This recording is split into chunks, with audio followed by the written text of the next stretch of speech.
Hello, everyone. My name is Ian Brown, and welcome back to Titan Cinema Talk, the podcast started by gun high school students who have a passion for film.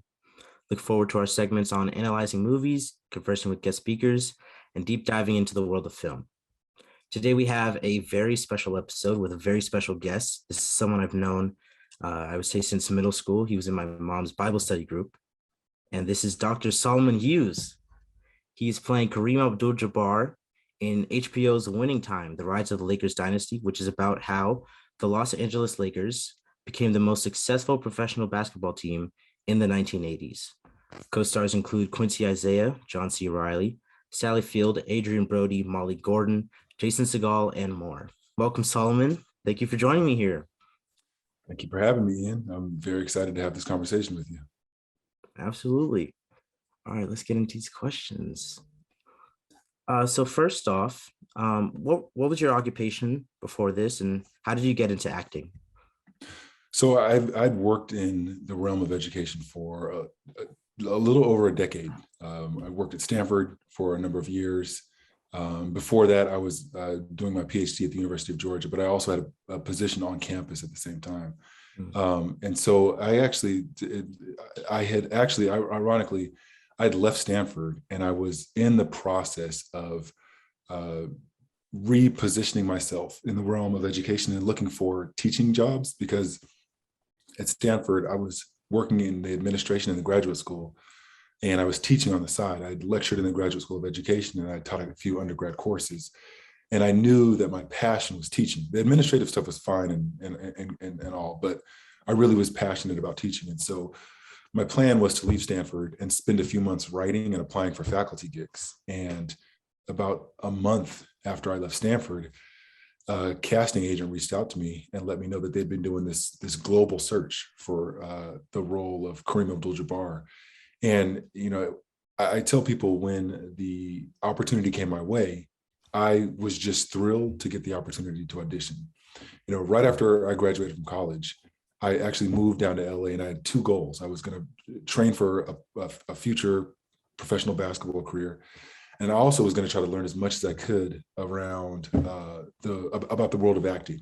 And I had a number of friends who had been former athletes who had transitioned into the acting world. And so it was a space that I was intrigued by. And even my intrigue, it precedes that. Growing up, I grew up in a family where we would see one of our relatives on TV. So Ethel Ayler, who was a Broadway actress and also portrayed Claire Huxtable's mother on The Cosby Show. Her grandfather and my great-great-grandfather were brothers. And so while I never met her, my mother would always say, "You're related to that person. You're related to that person." And so she was one of many, artists or performers and musicians that I really just admired growing up and had this family connection to. And so, in addition to that, just film and TV. I tell people my favorite thing about the era of DVDs was listening to the director's commentary. It was often the case that I would listen to the director's commentary more than I would actually watch the film. And I'll never forget, I drove a girlfriend crazy doing that. But I was fascinated with just how, the thinking behind the process, how all these different things came together, just, all of the details about the production. So, again, fast forward to 2019, when this came my way, I was just thrilled to get the opportunity to audition because, again, I was very interested in the space. And an audition, at the very least, it's feedback, right? And so, I had a former college teammate who's been acting for 20 years and has a really cool career. He's been a lead in a Tyler Perry film. He's done a lot of sitcoms. He was a lead in a film with Jim Gaffigan right before COVID. And he's an incredible actor. And so he read with me when I did my self-tape. So I send the self-tape in, and it was about 5 days later, I get a call that they're going to fly me down to do an in-person audition. And so, I flew down to LA, did the in-person audition. It was rigorous as all get out. I was thrilled to meet Adam McKay. I saw the call sheet and I knew he was going to be in the room. And I knew Max Borenstein, Kevin Messick, Francine Messler, but Adam McKay, I'm an enormous Adam McKay fan. I'm just, whether it's the comedic stuff or the social political commentary stuff, I just love everything he does. And so for me, honestly, just getting the chance to do an in-person audition I just saw every step I just saw as a win. I was like, no matter what happens, I'm not going to think past today. I'm just going to really immerse myself in this moment and enjoy what's happening. And so, yeah, went down, did the in-person audition, and it was like an hour and a half of just rep after rep after rep. You do the one, Wow. do the scene, and they said, now do it like this way, do it this way, try this, and then we did some improv at the end. And I'm like, I was just emotionally, physically, mentally spent. But found out, I guess it was like 6 days later that I got the part, and the world changed. So Yes, it definitely did. I've been seeing all the stuff from your social media about like going to premieres and doing promos and stuff. I'm sure like just being immersed in this industry has just been insane. yeah. So for Kareem, what was it like to get into the process of getting into his head and being this Yeah. person? It's one of the most rewarding research projects that I've ever engaged in, for sure. I've written a dissertation, I've written research papers, but this was like a total labor of love, in large part because I grew up a fan of the Lakers, and specifically a fan of Kareem's, because of what he represents. Right, he represents multi dimensions. You see a 7'2" Black man who's great at basketball, and you kind of get seduced or sucked into just that one dimension of him. But obviously, he's done so much more as a social activist, as a writer, as a political, as a producer, as an actor himself. Right, he's done so many different things, and so. Yeah, it was. I feel like one of the things that I love about the craft of acting is you get proximate to somebody else's experience, right? It really creates an opportunity for you to empathize and really kind of get as close to somebody else's experience. Obviously, you're not going to walk in their shoes, but you can, you're learning so much about what makes them them. And so the process, I really, when you think about his life, he's been influential in so many different decades, so many different eras. So, I wanted to know as much as I could about him. And we're fortunate because we live in the YouTube era. So Yeah. I was able to watch a ton of game footage. So just kind of looking at his mannerisms, how he operated, how he moved, and then how he shows up in interviews. That was really helpful. And the other thing is, I think one of the advantages that I have amongst this cast is I'm portraying someone who literally produced a documentary about themselves, and so that was super helpful, obviously, to watch that. But I'd been reading stuff about Kareem since I was a kid. His autobiography, Giant Steps, is one of the first big books that I read growing up in Riverside, California. But yeah, so again, learning as much as I could about him, but I also wanted to learn about the ecosystems, the places that made him. So he's from Harlem, right? He obviously was in Los Angeles in the 70s and the 80s, et cetera. And so jazz music is very important to him. I think at one point he owned a jazz label. I think you might want to fact check that, but I think I read that somewhere. And I'm a huge fan of that genre of music. And I actually have, just like Ethel Ayler, I'm related to a famous free jazz artist who passed away in the late 70s, Albert Ayler. But that genre of music has really been central to who I am. And so to kind of really re-immerse myself and learn as much as I could about this genre of music that so heavily impacted who he is. I mean, when you think about just how fascinating of an individual he is, as a teenager, he knew Thelonious Monk, who was like one of the greatest jazz minds in the history, or one of the greatest music minds ever, right? And Kareem was like on first name basis with this man. So it's just learning as much as I could about him, his surroundings, the things that he loved and appreciated. It's all very, very rewarding. Wow. And were you actually given the chance to meet Kareem at any point? No, haven't had the chance to meet Kareem. I've been in the same room as Kareem. It was when I was in high school. We were playing in a basketball tournament, and his son and I are around the same age. Both played basketball, and I'll never forget. We were at Cal State Dominguez Hills, and we were like right in front of the gym. Kareem was you could tell he was just waiting for his son to finish his game. And it was one of those things where he's this giant human that is so incredibly talented at basketball, and everybody's kind of just in awe. Like no one, people gave him his space. Nobody like crowded him. But I just remember sitting back, just being blown away. My younger brother got to meet him, but I've not had the chance to meet him. Yeah. All right. Well, hopefully you get that chance. Yeah. It would be really cool. Yeah. So I know you were talking about like that. There was so much more to Kareem than just basketball. There was a lot going on with him. And for this show, do you think we're going to get to deep dive into that? Yeah, for sure. I mean, the book that it's based on really it covers like a decade or more, right? Of Mm, just this the rise of this dynasty and all the seasons that went into kind of creating this incredible record, or just incredible like streak of wins. And so yeah, so this it's going to be fun for viewers to kind of go along this ride, because episode one, it's just the beginnings. It's a brand new owner in Jerry Buss, and when you think about his background, it's just fascinating. Coming from Wyoming and then essentially changing the sports world. It's his mm, first year as an owner.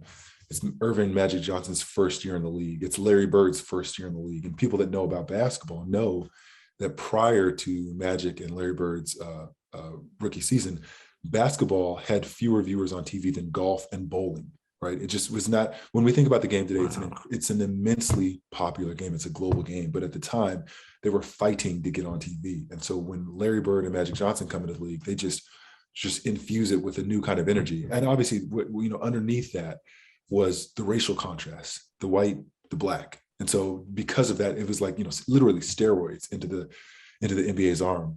And so yeah, so I mean, episode one is just the beginning, right? And you see the development of the relationships of the rookie and the vets, this owner who's kind of trying to find his way, and all the cultural stuff that's happening in that era, right? The story, it talks about sexism, it talks about racism, it talks about class, right? And so just the 80s is, I think the 80s is one of those decades that gets lost in the shuffle. The 60s, everybody talks about the 60s, right? The 80s kind of gets just lost in the shuffle.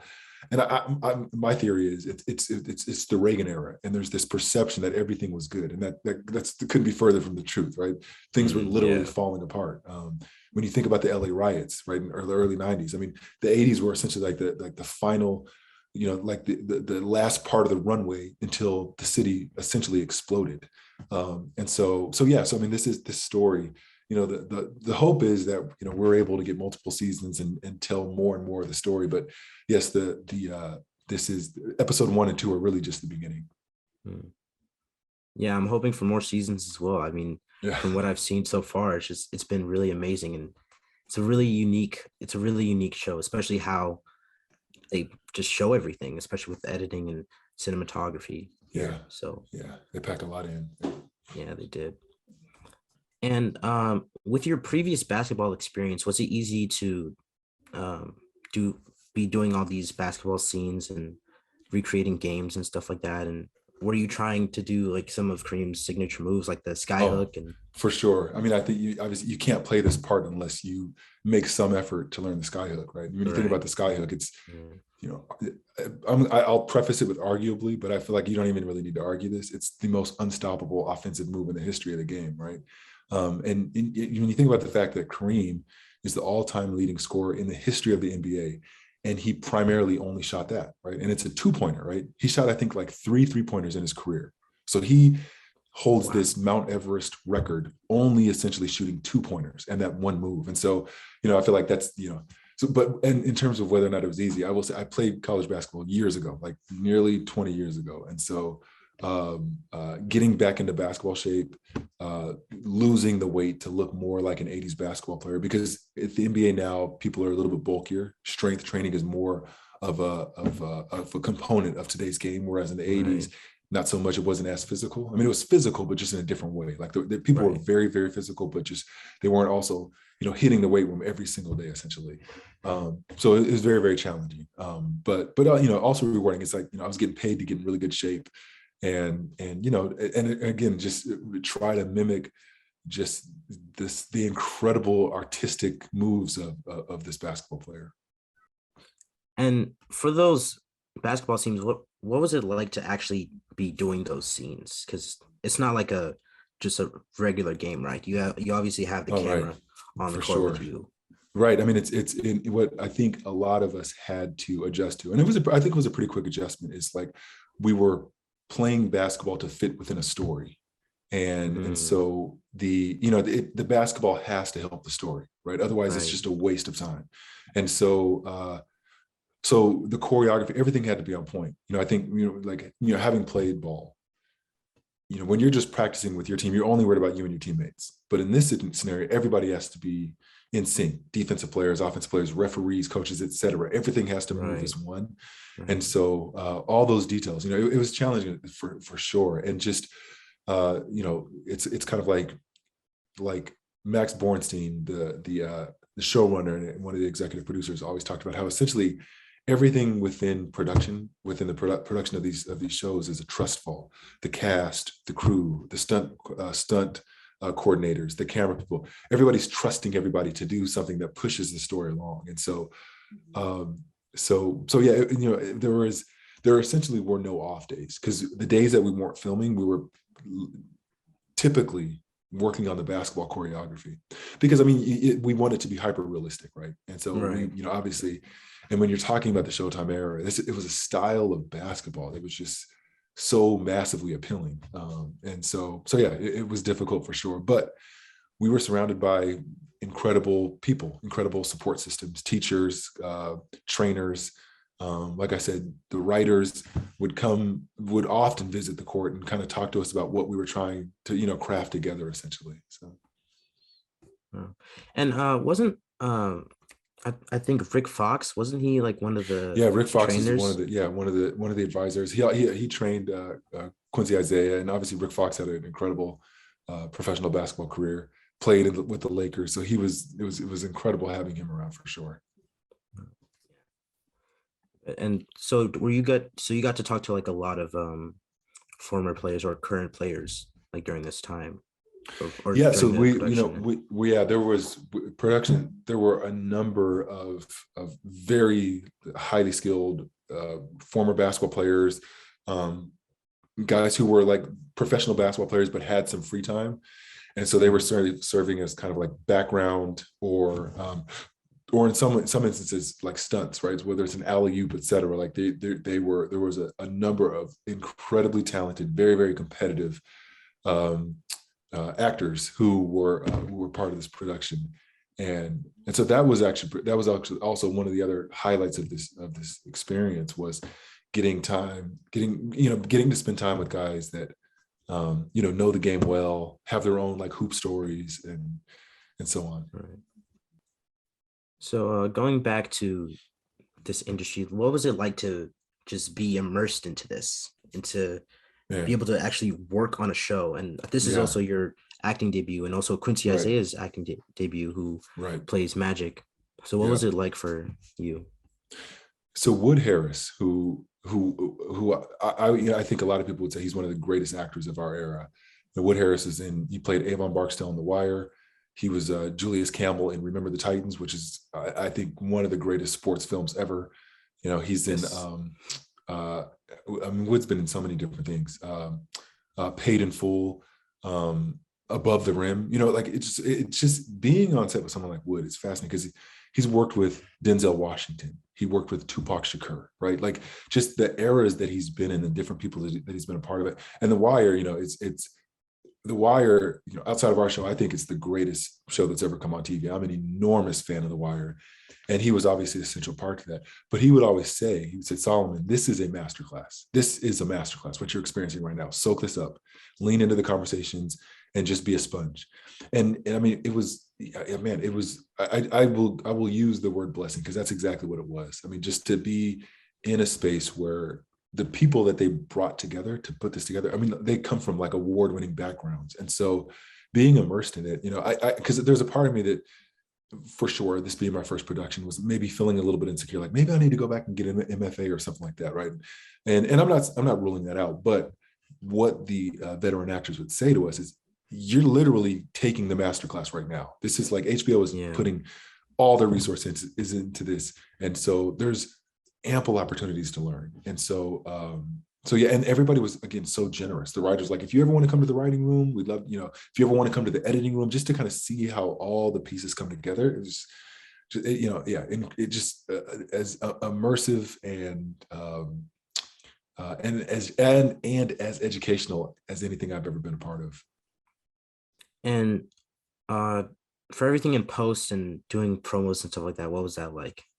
I feel like the promotional stuff, it's an opportunity to get the word out about this project, you know, and having been a part of this project and seeing how hard everybody worked, right? And just the massive cast and some of the performances, many, I mean, not all the performances, like being able to kind of serve as an ambassador to help get people's eyes on this story. You know, I'm grateful for the opportunity, and it's been intense for sure. I mean, we've done, especially in the era of COVID, our press junket days are like nonstop. And so, it's intense, but it's also a blessing because we get to get people's eyes on this, on all of these stories. Cause it's obviously, it's this one story about this organization, but within that, there's so many different things. And I feel like, yeah, I've approached it with a lot of gratitude and gratefulness for being, you know, pegged as someone to serve as an ambassador to get people to pay attention to this project. But overall, I would say it's been fun, you know, just reflecting on it, thinking about it. You know, the premiere was incredible because it was like a reunion. There were a number of people that I hadn't seen in a while. I mean, I've done some press stuff with Quincy, so I've been able to see him, and he's, you know, Quincy's like family to me now. So, but there were other actors who I hadn't seen in a while, so it was really fun to see them. And Rodney Barnes, one of the executive producers, you know, he talks about, he's like, Solomon, during this whole process, there's these seasons. There's the grind season where you're putting it together, and there's the reward season where you're celebrating everything that we did together. That's essentially the season that we're in right now. So. Yeah, rewarding indeed. I mean, a lot of work went into this, and it shows. It really shows from the episodes that have come out so far. So I'm definitely excited to see what's coming up next. Mm-hmm. And for these episodes, there's 10, right? There's 10. 10 episodes, and I know there's a bunch of different directors that are working on each episode. So I know Jonah Hill is one of those, right? He directed the second episode. Episode 2. Yeah. Yeah. What was it like to be working with all these different directors? You know, I've read something the other day that said, you know, ease is a greater threat to your growth than challenges are. And obviously with different directors, people are bringing in different perspectives, different styles. And so learning to adjust and work with the, you know, different styles, different perspectives. You know, I think it really just expands and broadens your own, it can expand and broaden your own perspective.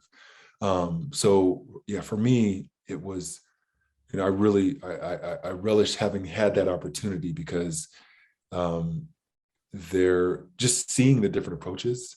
You know, again, going back to what Wood talked about, is it's like a masterclass opportunity where you're seeing all these different approaches, people coming from different backgrounds, some with comedic backgrounds, some more dramatic, some more action.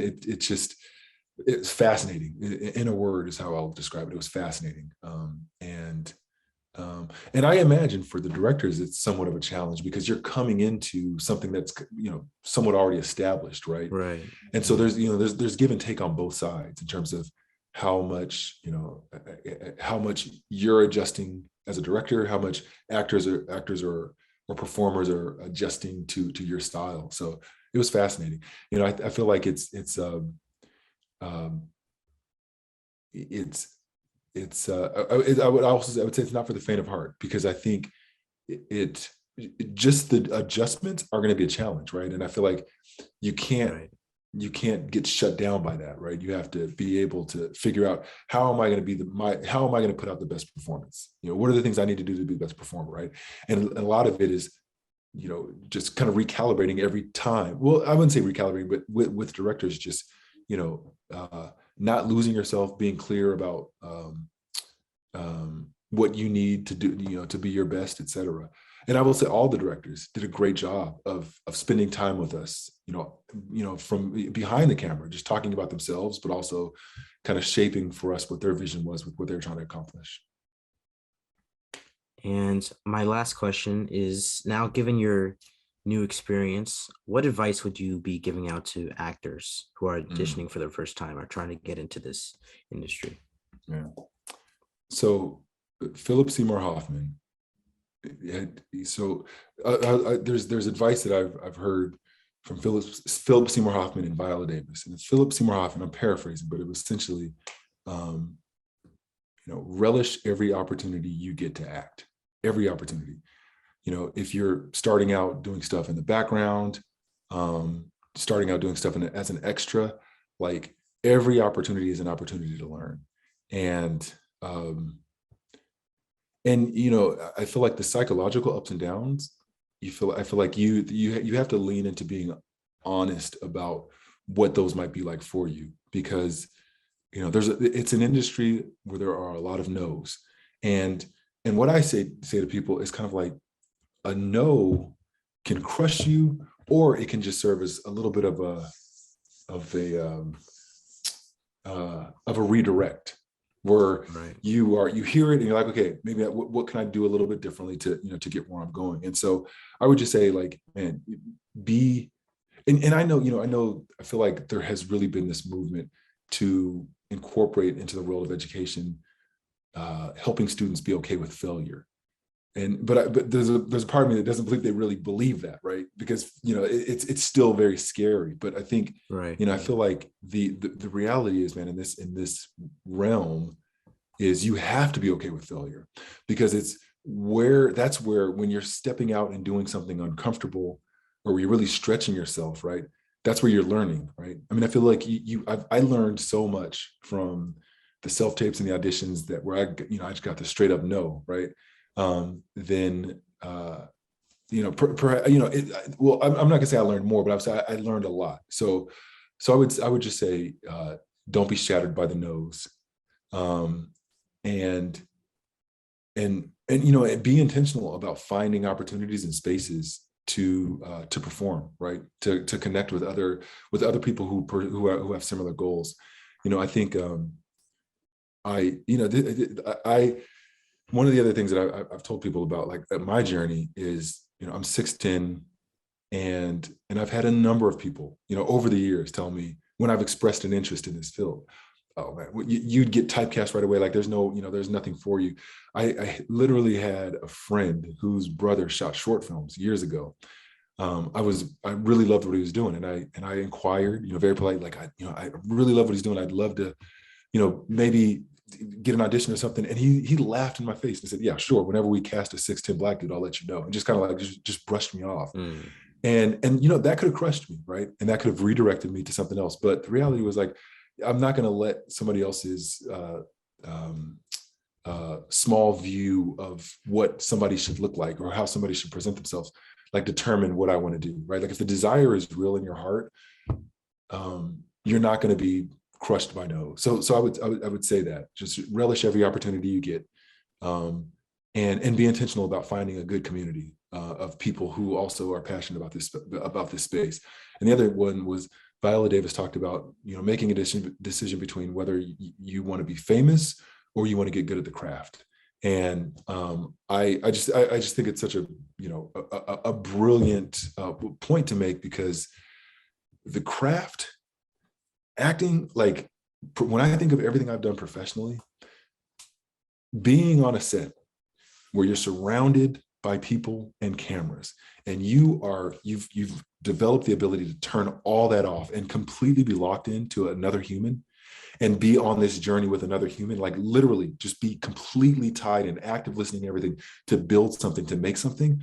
I don't know that I want to do anything else in my life ever again. Like this, it was like a drug, right? Especially, I mean, in this era of smartphones, where we're always distracted, like, being locked into another human or another set of humans and making art together. Like, it's just a wonderful thing. And I feel like that is, there's no comparison to, like, just that richness to just being famous, getting a bunch of followers on social media, and, et cetera. So I would say, decide very early on whether or not, and really be honest with yourself. Am I trying to get famous, or am I really trying to get good at this craft? So.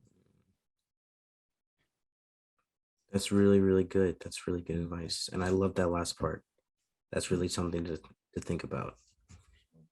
All right. Well, that's pretty much all we had for questions. Right. So, Solomon, thank you. Thank you. Thank you. Thank you so much for this. I know how busy this time is for you, so I really appreciate this. Yeah, no, it's all good. I'm glad that you were persistent in trying to make this happen. I mean, when I think back on my high school self, I will say I was the kid. My life was so consumed by basketball. I had so much admiration for people who were in theater, but I just was, I was hesitant to ever put myself out there. And so I mean, yeah, this is an exciting time for folks your age in terms of just all the, Yeah. when you think about all the new platforms and different opportunities that there are to perform, I just feel like I'm happy to, lend any insights or from my experience. So, All right. Well, you can catch Solomon Hughes on Winning Time on HBO Max Sundays at 6 p.m. Pacific time. And I really recommend checking out the show. You can learn a lot from it. Definitely can learn a lot from it. So thank you again, Dr. Solomon, and we'll see you next time. all right.